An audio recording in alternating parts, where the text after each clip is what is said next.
Yo, yo, Micks Mowers and Mower Man here, hope you're doing well. So today is day one of the kitchen refurb. The guys are just gone. So we've had to do a few little bits and pieces today. We've had a few snagging problems. Where's my dog? Dog, come on dog. So Simon and Matt have just left. Can you come?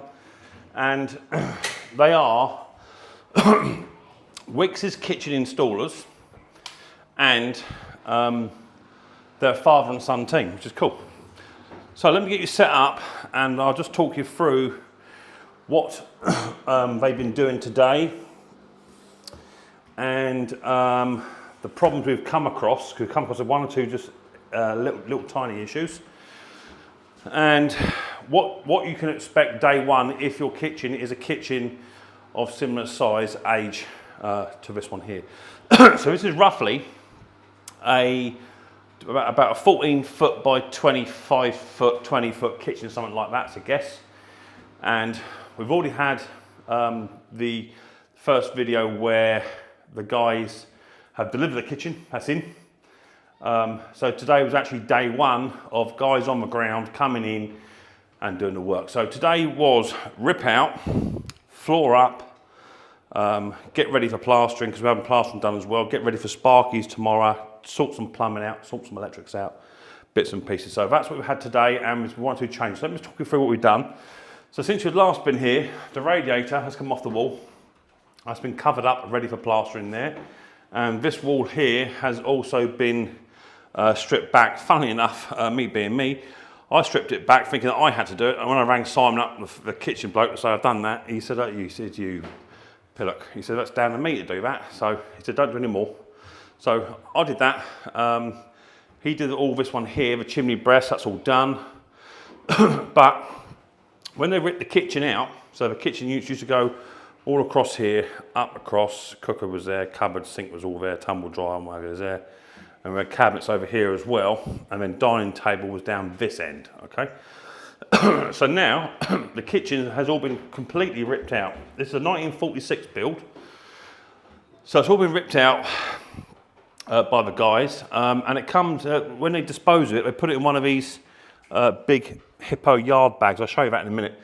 And what they do is, they don't just tear it out, they do take it apart, because they want it all nice and neat in the bag, so they don't just rip it out and you're left with dust everywhere. They take it apart nicely, because we want to make sure that the cables and what have you are not being pinched. Because there's bits and pieces that they would have had to do just to make sure everything is where it goes. So, a little bit of damp to treat down here, that's got to be sorted out. That's just due to where one of the washing machines has leaked over the years. So that's got to be sorted out.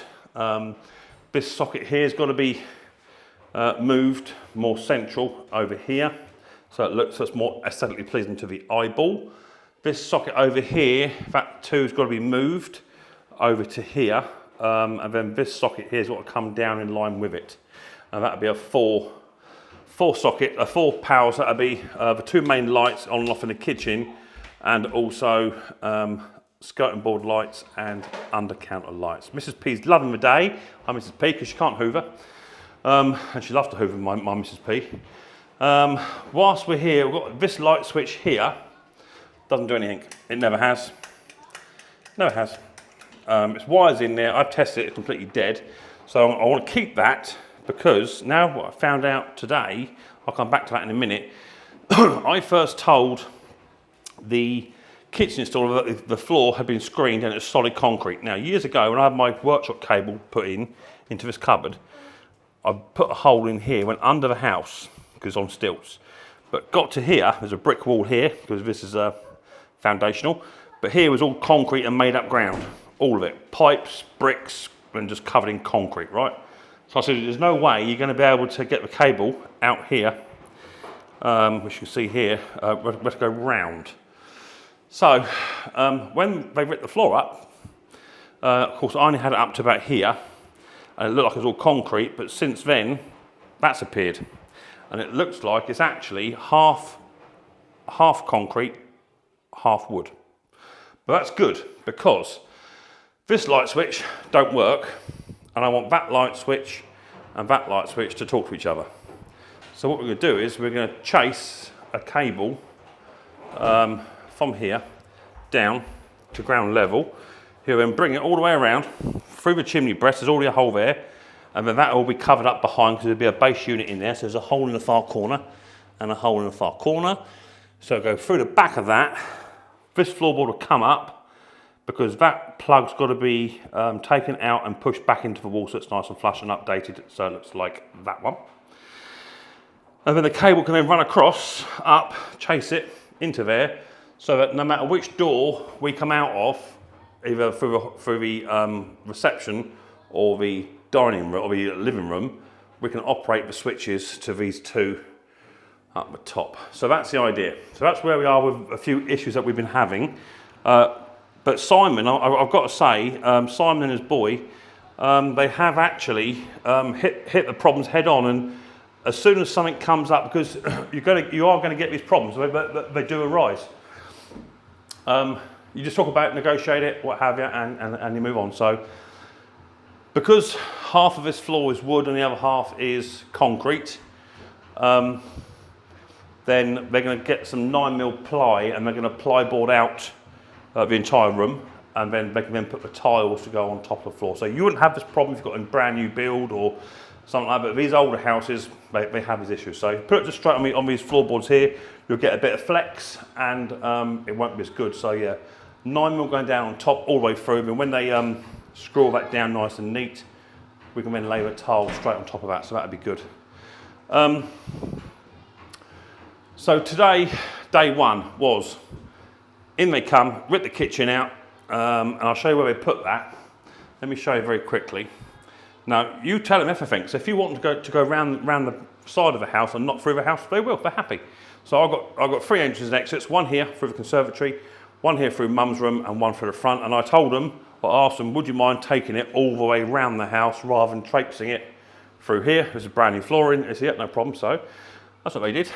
So round they went, round the back, and everything now, as you can see, is in this big yard bag. So there's about a 4-ton, 6-ton bag. Everything's in there, all flat packed, lovely, and a lorry will turn up and just take that away. Done. So that's easy. The waste part of it is so nice. You've got nothing to worry about at all with that regard. So all the worktops are still there. Obviously they'll be put in when they come in. Now they didn't leave me with facility, so there's no sink, obviously. There is water if you want it, hot and cold if you want it, but it's direct fed through there on valve, so as long as you're happy to operate that yourself, you can do. And they never left me the washing machine plumbed in, so I just went down to Wickes and just bought an extra long hose because my washing machine is going to go about here later on. So if I buy the hose now, I can just rig it up temporary. So all I've done is hooked up the power source, that's already there, hooked up the cold water machine, and literally just through the waste pipe. It's only dirty soapy water, so not going to kill anything. So that can go straight outside onto the lawn, and we can do 2 days washing because by tomorrow we'll have more washing. I don't much fancy the lawn dried at 5:30 in the afternoon on a weekday night. So that's what we're doing there. The blokes have been really polite, been really good. I've got to say, I've been keeping going with, there's the old machine. I've been keeping going with coffee all day. They stopped for, I think, a break about 10 o'clock, something like that, for 10-15 minutes just for a quick bite to eat sandwich. And I was out for when I had lunch, so they may not even stop for lunch because they finish about 3 o'clock. So, but you can negotiate with them what times you want them to start and stop. So, you know, if you don't want them in before 9 because you've got kids going to school and you want them gone before they get home, just tell them that's what you want, and that's what it is. So, we've agreed 8 till about 3, and then depending on how far or in front or how far behind they are, they may have to work a bit later or they can leave a bit earlier. So I think they've left about 2:30, somewhere in there. Because they've done everything they can do, and we're now ready for Sparkies tomorrow. So all the walls have all been PVA'd up, ready for plastering, so they've all been sealed treated, the damp's been treated, all the trim's been removed off of the windows, the brand new windows and sliding doors, so we'll be plastering up against those, and that'll go back on later on if need be. We did also change one thing. We decided we were going to have skirting boards fitted all the way around where you're going to see the wall. But in the end, Simon has sort of talked me round And what we're going to be doing is where the, sorry about the washing machine, but we've got to get washing sorted out. Where the skirting board would normally meet, we're actually going to have the same tiles that are on the floor. We'll get them cut to the same size as the skirting board, so we'll have tile skirting board, so we tile against tile rather than skirting board. So Mrs. P says she wanted that, so who am I to argue with my darling wife? That's what she wanted. So she's happy now. She's got a washing machine for the night, so she can get Riley Boy's clothes all sorted out. And we've got about 2 or 3 loads to do, so we can get all that done. In the front room at the moment, it's chaos. So the one thing I would say to you is, if you're planning to do this, plan ahead, because what you do need is either a good sized shed, or really be honest with yourself. What are you going to use? What are you not going to use? And maybe put some stuff in storage, in someone's garage, in someone's spare room, in the big plastic storage boxes you get from the shops. Because we've got about 15 boxes now in the front room, which, in all honesty, 3/4 of them we're not going to use, because we're only doing light cooking and all that sort of stuff. So just be honest with yourself. If you can reduce your kitchen stuff by half and then store it, and then if you're living out of boxes in the front room or wherever, in the dining room, that makes it easier for you. So we have made one mistake, I would say, that is where we just boxed everything, put it in the front room, and now we can barely move. So tonight we've got to go into the front room tonight and have a sort out in there, because the tumble dryer is also in there. So I want to pull the tumble dryer out here tonight to dry those clothes that I just finished, so that we can do that, and then by tomorrow morning that will go back again. And I'll keep doing that, but if it means we can use a washing machine and my tumble dryer, if I've got to keep pulling it out, pushing it in, pulling it out, that's what we're going to do. So there you are, that's day 1 of the Wickes kitchen upgrade. Simon and his boy Matt are doing for us. And I'll bring you in for day 2, and we'll just keep going. I think it's going to take about 3 weeks, so there'll be lots of little videos. I'll try and keep about 10 minutes if I can. Lots of little videos on what we've done, what's changed, what's different, what's new, and the progress. And you can sort of see from there a real honest review, if you like, of the kitchen installers and the company of Wickes, who I'm not affiliated with. I've got to pay for this myself. Just the whole process. And funny enough, I just had Wickes, I think they're called Kitchen Experience, Installer Experience Team. So Wickes will actually ring you nearly every day, or every other day, to see how it's going. If you're happy, if you're not happy, what can we do to put it right?